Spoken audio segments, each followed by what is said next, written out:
सिद्धि की शादी के बाद वो ससुराल चली जाती है। पीछे रह जाती है भाभी रानी। सिद्धि के ससुराल जाते ही भाभी कहती है, अरे वाह जी वाह, सारे कपड़े मेरे। हाय रे पैंट, अरे वाह वाह, मजा आ जाएगा। अरे ये सिद्धि की अलमारी के सामने खड़े होकर क्या बड़बड़ा रही है? जाकर देख मेहमानों को विदाई की मिठाई मिली कि नहीं। अब हाँ माँ जी, क्यों नहीं, लेकिन पहले कपड़े तो बदल लूं। अब रानी आ जाती है सिद्धि के उन कपड़ों में जो वो ससुराल जाने से पहले घर छोड़ जाती है। अरे रानी, कुछ दिन रुक जाती। अरे ये तो सिद्धि बिटिया को मैंने ही दिया था, बड़ा ही फबता था उस पर, तुझ पर तो कुछ खास नहीं लग रहा। अब वो ना मेरे सारे कपड़े गीले थे तो सोचा पहन लूं। वैसे भी सिद्धि को कौन सा भी पुराने आउटडेटेड कपड़ों को पहनना है। वैसे भी ये सूट तो मैंने तभी पहना था, वैसे खास है भी नहीं ये। हाँ ठीक है, लेकिन ना मेरी सिद्धि पर तो जमता था। सारे मेहमान चले जाते हैं और सिद्धि ससुराल से मायके पहली बार आती है। अपना घर, अपना कमरा, अपनी अलमारी। ये बोलकर जैसे ही सिद्धि अलमारी खोलती है तो सामने उसके कपड़ों की जगह कुछ और ही रखा होता है। ओ माँ, जरा कमरे में तो आना। सास और रानी वहां पहुंच जाते हैं। रानी ने पहनी होती है सिद्धि की जींस और टी शर्ट। अरे भाभी, ये क्या? ये तो मेरी बड़ी ही महंगी टी शर्ट है, इसे आपने घर में क्यों पहनी है? अरे बहुत मिलती है दीदी ये चौक की मार्केट में, 150 में।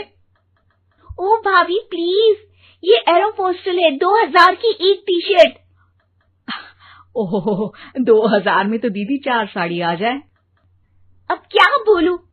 भाभी, ये मेरी अलमारी में छोटू के कपड़े, तो मेरे कपड़े कहाँ हैं? मेरी अलमारी में? अब दीदी आपको कौन से पुराने कपड़े पहनने थे? माना भाभी, लेकिन मैं जब घर आती तो यही सब पहनती ना। अरे तुम तो बड़ी कंजूस हो दीदी।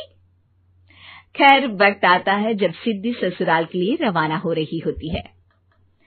अरे रानी, अंदर से सिद्धि का गिफ्ट ले आ, लड़की पहली बार ससुराल से मायके आई है।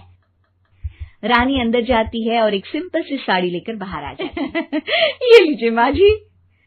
सास बेटी को गिफ्ट देकर ससुराल भेजती है। अगले दिन रानी एक सुंदर सी साड़ी पहनकर सामने आती है। अरे रानी, ये तो वो साड़ी है जो मैंने सिद्धि को देने के लिए दी थी जब वो ससुराल ले जाती, लेकिन ये तूने कैसे पहन ली? अरे माँ जी, ये साड़ी तो मुझे बहुत पहले से ही पसंद थी, लेकिन चिंता ना करिए, मैंने सिद्धि के लिए भी अच्छी सी साड़ी दी है। हाँ। तभी सिद्धि का फोन आता है।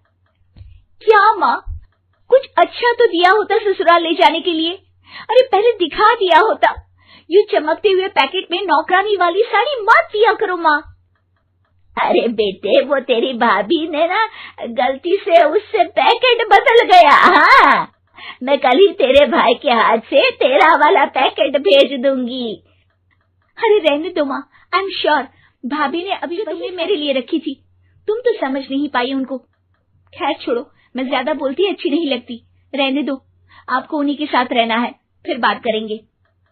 सास को रानी पर गुस्सा आ जाता है। वो उसके कमरे में जाती है जहाँ वो शादी का एल्बम देख रही होती है। रानी, मार्केट जाकर एक ऐसी ही साड़ी लेकर आ, कल प्रतीक जाकर सिद्धि के घर दे आएगा। माँ जी, कितनी साड़ी देनी है दीदी को? यहाँ कोई सेल लगी है क्या? अरे चुप कर, मेरे बेटी के हिस्से की साड़ी खुद पहन ली, अब ज्यादा ज्ञान बांट रही है। एक दिन सिद्धि का फोन आता है। माँ, मेरी सास ने आप सबको खाने पर बुलाया है।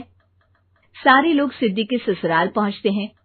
खाना खाकर वो लोग निकल रहे होते हैं कि सिद्धि की सास सभी को गिफ्ट। अरे बहन जी, बेटी के घर का खाना खा लिया, यही बहुत है जो आप ऊपर से गिफ्ट भी दे रही है। अरे बहन जी, आप भी कहाँ इन बातों पर विश्वास कर रही हैं। सास सभी को गिफ्ट देती है, लेकिन रानी को जो साड़ी देती है ये हरे रंग की लाल रंग की बड़ी छाप वाली होती है। अरे छी, ये कौन पहनेगा? सासू माँ को तो जरी वाली इतनी सुंदर और मेरे लिए ये नौकरानी वाली। अरे भाभी, दरअसल मैं जब भी घर आती थी आप वापसी में ऐसी ही साड़ी देती थी ना, तो माँ ने सोचा कि आपको आपकी पसंद की ही साड़ी क्यों ना दी जाए। बेचारी रानी, बोलती भी तो क्या। सिद्धि और सास रानी का चेहरा देखकर हंसने लगती है, तो रानी समझ जाती है कि अपने ही बिछाए जाल में